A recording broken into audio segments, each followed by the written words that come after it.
This Pitch Breakfast video is brought to you by Spangler and Agins.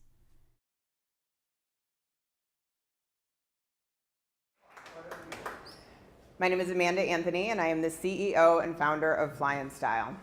I love to travel, but I hate airports. Can any of you agree? Yeah. No matter how much time you're spending at the airport, it seems like your trip just doesn't start until you get to the final destination. And this is really ironic for me, because as a former marketer for Procter & Gamble, my job was to sell Dolce & Gabbana, Gucci, Hugo Boss, and Lacoste fragrance for duty-free, and you guessed it, airports. And even with 4 billion people passing through airports each year, only 1 out of 4 passengers walk into the store. And even fewer make a purchase. It's probably because they're just not knowing all the amazing things happening at the airports. We did amazing pop-up displays, launched travel retail exclusive products, did in-store events, yet the message just wasn't arriving. Marketers today are relying on antiquated systems like expensive digital displays, directories, or even worse, just walking by the store. What if we could get the message about all these awesome things that airports are doing right into the hands of the passenger? At FlyInStyle, we do digital, social, and mobile solutions for airports, the retailers at the airports, and brands to help them connect with passengers and improve their time at the airport, so their trip doesn't have to start at the final destination. Now, using our FlyInStyle mobile application, beacon technology, and our content management system, we can deliver the right message to the right passenger at the right moment in the journey. We've been testing with L'Oreal, with Absolute Vodka, with Chivas Regal, and with Godiva Chocolates. We're also part of the pilot program for beacons at Miami International Airports.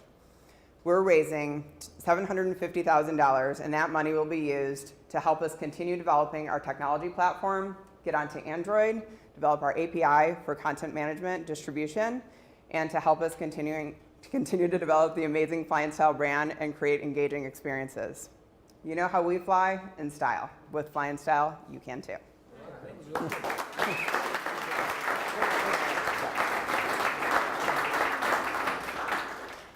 Okay, so we should probably borrow the microphone. How can we do this? Yeah. So that was a really good presentation. Could you talk a little bit about how your app works and what it does? Like if I'm hypothetically a person on an airplane getting off. Yeah. So we have about 9,000 airports in our database and 125 live with active content. So when you arrive at the airport, or even when you're just here, it's going to launch and geolocate you and pull down the nearest airports with active content. So we never show an airport unless it has active content.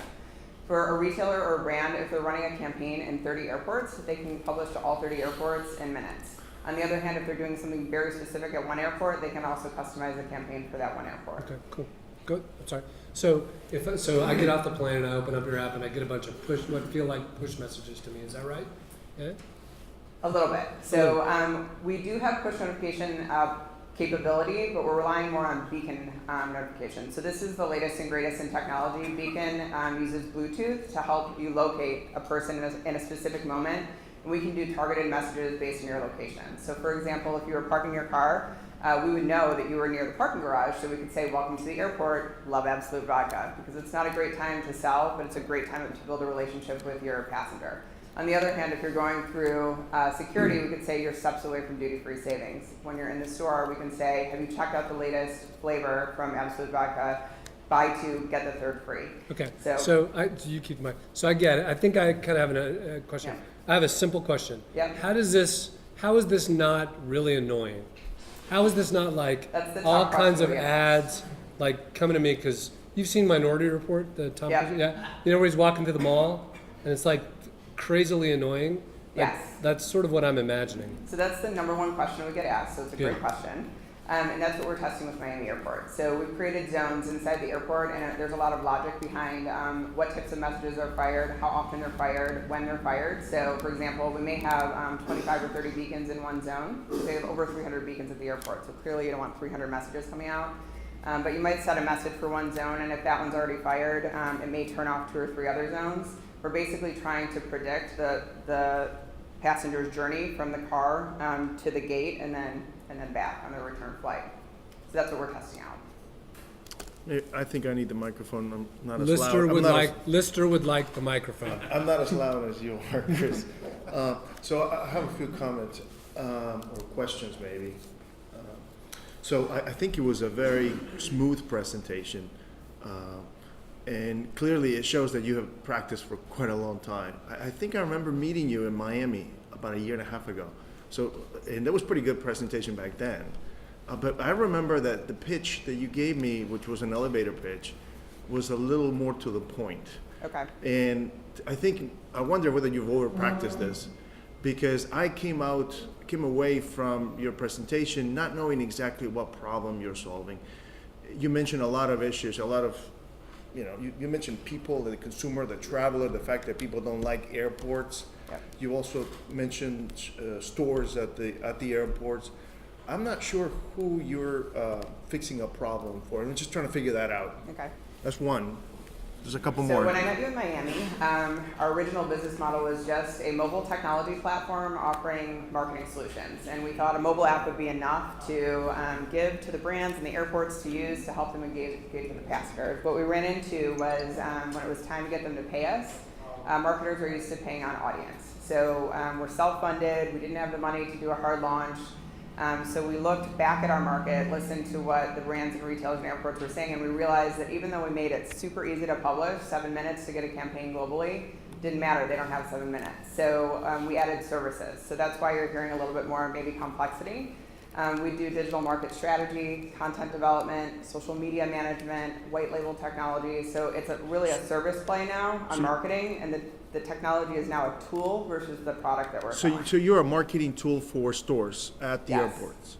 Yes. And I mean, there's lots of those out there. The airports need special tools Yes. that are not applicable to other stores? So today, if you go to the airport, there is little, if any, mobile, social, and digital interaction. So literally, they're marketing like it's the year 2000. And when you walk around Miami Airport, for example, I was there in December, you're seeing lots of empty stores, and you're seeing hundreds of people sitting around looking miserable on their mobile device. So the opportunity here is to take what we know already works outside the airport, which is amazing social campaigns, engaging digital content, and get people excited about the brands that are in the airport, and give them a channel-specific strategy. Because what Absolute Vodka is doing for the regular market is amazing. It doesn't translate into the passenger when they're in that travel moment. So one comment and one, two comments. I think you use a very smooth way to talk about your background, which I think a lot of people don't do that. I think you did it on purpose. You mentioned in passing sort of the fact that you've been a marketer for Procter & Gamble and as a way to describe what you do. And I think that's a great way to do this in 2 minutes, because people do want to know whether you're a credible person or not. So that's a very good and smooth way. But the other thing that I noticed is that you threw some buzzwords that really didn't help. Okay. I think they can be useful and important, like beacons and digital, social, mobile. I mean, that's just, everybody uses them too much, and I think you should only use them when you're making a point that really strengthens your message and your differentiation. And that wasn't quite clear, and I think that probably can be stronger. The fact that airports are places where these tools can be better used to the advantage of the store. Yeah. That's great feedback. Thank you. And I think your presentation was terrific, but the thing I would encourage you to do is go talk to some people who were part of daily deal sites in like 2004 and 2005. Because everybody was sure, man, daily deals are going to be so awesome for me. And everybody built up a big database of people to mail to, and they just burned them out. And now they're kind of like bottom of the barrel, low end, not very productive or anything. I think my own opinion is that your principal challenge is going to be the ability to deliver sustained value to the buyer, to the consumer. And that, like, it's going to be hard to do that when your principal source of kind of the people that you call your customers are the people who are sellers. So, you know what I mean? Because they're the ones who are going to give you money, right? And their interests don't align with yours in terms of making the buyer successful. So because I would shut this off. Like, I know, like, if you text me in the parking lot and ask me if I want vodka when I'm dragging my bag through the airport parking lot, well, I'm breaking up with you now. It's over. Right. You know, but we won't yeah. do that. We'll Okay. say, don't forget where you're parked, because Okay. that's a value-added There you go. message. Right. All right. Right. There you go. So in our original business model, that's exactly what we found. We did speak to some mobile applications that were in the daily deal space. I do know how expensive it is to build a customer base, and that was another reason why we pivoted away a little bit from just being kind of a tech play. And we're really more of a marketing play. So we're using our technology as a service, or part of our toolbox, to help marketers create campaigns, but that service side is more than half of our revenue production. Yeah. So the technology grows and becomes more interesting as we create our API, because then we can get our message into multiple applications, onto multiple platforms. We're not relying on building the FlyInStyle consumer-facing brand. Yep. On the other hand, we can't get rid of the brand because we need sort of a point of entry into the market for these guys to start doing something in mobile. Yeah. Let's, what do y'all want to say? Hi, Andy. Hey, first off, I think it's a great idea. As someone who spends a lot of time in airports, and you have to get there earlier and earlier, and entrepreneurs especially who are really time sensitive, and they want to make sure that they have downtime. They want to fill everything up most efficiently and get to all the deals and stuff. I use Gate Guru all the time, which tells me where things are and what things are, but it doesn't give me any deals. And you go into these duty-free places, and it's just like information overload and signs and stuff. But you just want to cut to the chase, right?